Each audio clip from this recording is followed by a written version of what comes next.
Welcome back to Okana's Kitchen. I'm thinking, because it's kind of a chilly day, I'd like to show you how to make a Thai curry, maybe with chicken. But I really care about where my meat comes from. So I'm going to get chicken that's locally sourced. I have a friend at a farm called Leaping Bear Farm, and I know that his chickens are raised with love and care, so I think that's the best sourcing that we could do. So let's go to the farmer's market and get some chicken from Justin.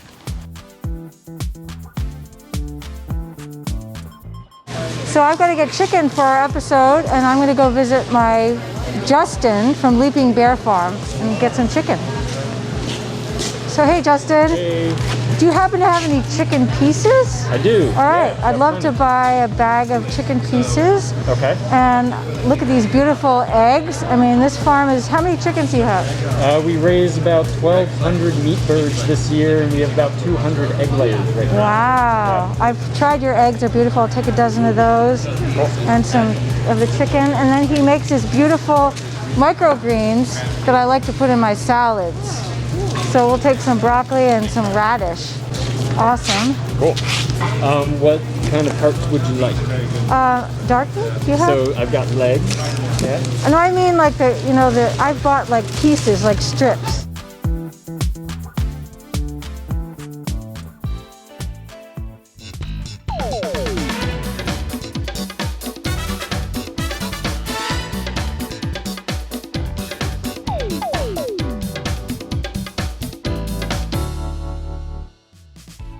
Welcome again to Okana's Kitchen, and I'm going to start with another new way to make samurai bread. I know I've taught you how to make rolls, but I haven't taught you how to make samurai bread stuffed with sausage and apple butter. We're going to have that with our meal, but it would be a great brunch idea as well. So I have these cast iron muffin tin. You can use any kind of muffin tin, and I put some locally grown, raised Vermont sausage. I'm going to put those little sausage pieces on the bottom of a well-greased muffin tin. And then I'm going to kind of layer in my samurai bread dough, which has been rising for 50 minutes, and it looks like it's very ready to go.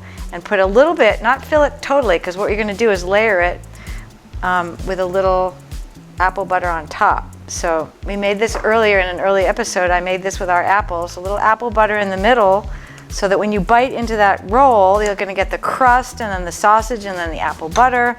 And then we're going to take a little bit more of this sticky dough, so have some water available for your fingers, and just layer on another little layer of this gooey, delicious dough, samurai bread. And then, as a final part, I'm just going to rinse my hands up for a second.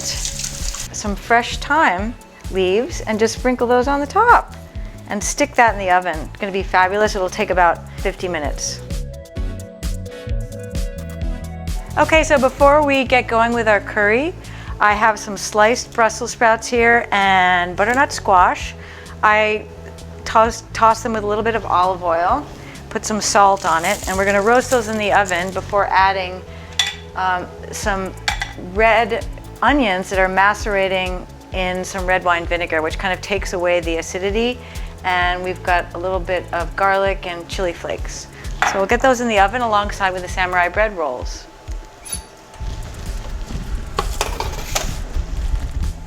Okay, let's get starting with this chicken Thai curry.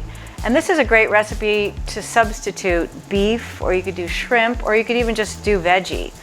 But I'm going to use this beautiful chicken that I talked about earlier from Justin's farm just down the road, organically raised, pasture-raised chicken. This is chicken pieces. And in the fry pan, we have garlic, of course, and some ginger and a chili paste. I'm just going to saute that for a little bit in veggie oil.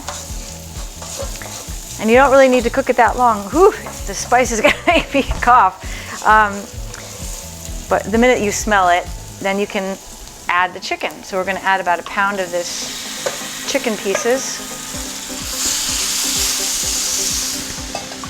And that'll take probably 5 or 10 minutes to cook.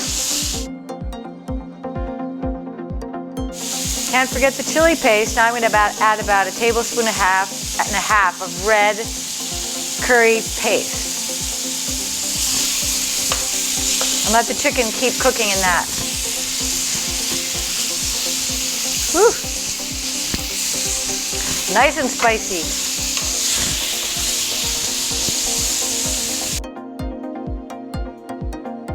The chicken is ready, so we're gonna add some coconut milk and some water. The veggies, and then this, you can do any kind of veggies you want. You could do, I'm doing zucchini, and I'm gonna do some green beans. Sometimes when I do it with beef, I add eggplant, but this is kind of a nice combination for the chicken. And then these Kaffir lime leaves, and if you don't have them, you can just use regular lime juice. But these plump little leaves that you buy dried, you just stick in and they just add a nice flavor to the sauce, and just a tiny bit of brown sugar.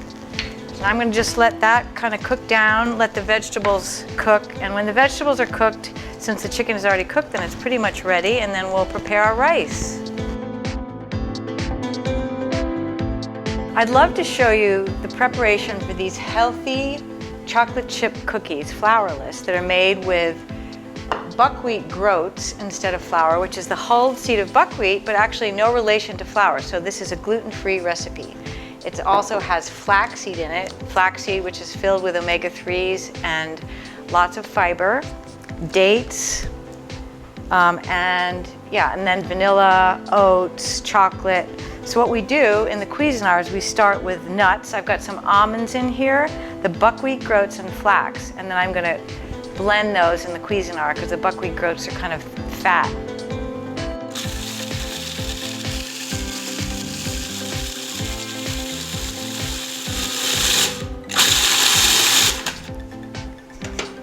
Then I'm gonna add about 12 dates, so that gives a yummy flavor.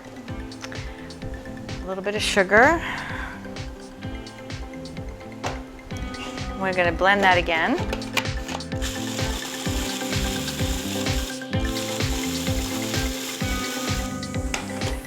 Some butter. This is actually dairy-free.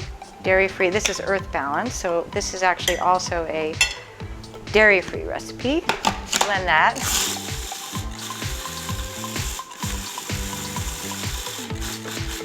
I'm gonna add 2 eggs, 2 organic eggs from Leaping Bear Farm, our local farm.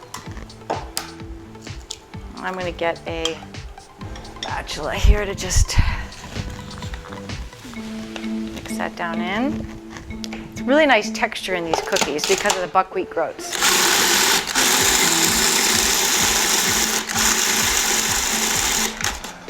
Okay, now we're gonna dump all that into a big bowl. Really sticky. Okay, now we're gonna dump that into a bowl. Easier said than done because it's very sticky. And you're gonna have to refrigerate this before you actually roll these into balls because it needs to sit in the fridge for a little bit. Then we're gonna add our leavening, teaspoon of baking soda, teaspoon of salt, and a cup of oats. And last but not least, the delicious bittersweet chocolate chips. I'm gonna mix that all in together and put that in the refrigerator for about 15 minutes. And then we can roll and bake. The cookie dough is made, and now we're just gonna add a teaspoon of vanilla.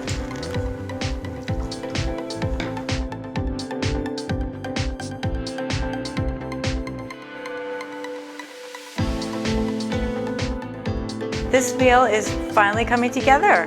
I can smell the samurai bread, sausage, apple butter rolls ready to come out of the oven. So let's do it. Look at that. Samurai bread rolls with sausage and apple butter. And the curry on the stove, I just need to add a little fish sauce, a little more. I put some in before, but I will need a little more fish sauce for the final flavor. While that's cooling down a bit, I'm going to dress my vegetables with these beautiful red onions that I've been soaking in red wine vinegar. It kind of takes away the astringent taste of red onions. You know, some people get a stomachache from red onions, and if you soak them in vinegar, it really mellows down the flavor. So a lot of people really enjoy eating onions this way. red wine vinegar and a little red pepper flakes. Lots of onion, that's like a whole red onion. That's gonna give these caramelized vegetables a really nice flavor.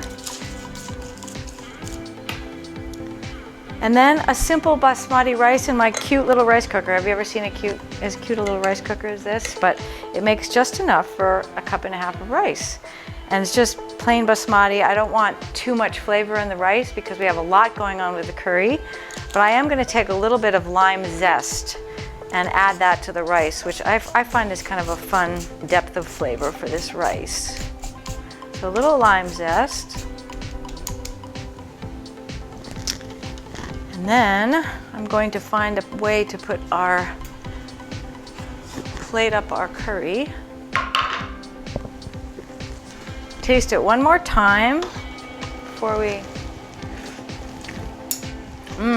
you can taste the lime. The lime leaves, if you can find them, really add to this dish. And remember, you can make it vegetarian or you can make it with pork or shrimp. Pretty simple, and substitute with other vegetables that you like. I'm gonna serve the curry in a bowl because there's a lot of juice, and that way the rice will soak up that nice juice.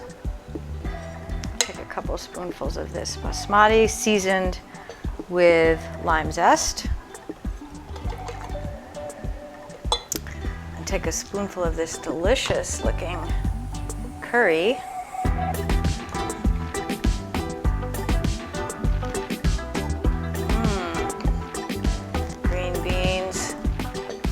I think a sauce is always a good way to get your kids to eat vegetables. If the sauce is good, then maybe you can sneak a few more veggies in there.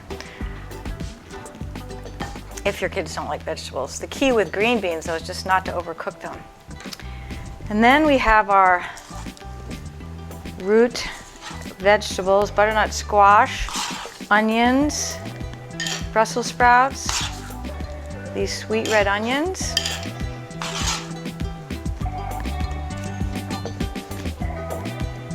And then a fun samurai, I should probably not touch it, it's gonna be hot. I'm gonna get a little knife to help me get that out. Samurai bread rolls, look at that, with sausage on the bottom, a little thyme, and apple butter on the inside. That's gonna be great to also dip in the extra sauce if you have any for your curry. And then for dessert, our healthiest chocolate chunk cookies with no flour and lots of other good for you things like flaxseed and buckwheat groats. So thank you for joining me. Bon appetit.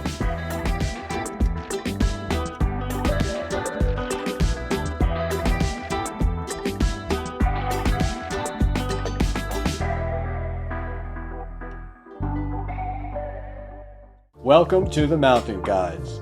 They operate 5 mountain guiding companies in the American West. The Mountain Guides of Utah, the Mountain Guides of Red Rock, the Mountain Guides of Montana, the Mountain Guides of Colorado. Their flagship operation in Jackson Hole is based in Jackson and leading trips all over the high peaks of the Rocky Mountains. Join their custom mountain adventures led by experienced guides in the iconic destinations. For more information, log on to themountainguides.com.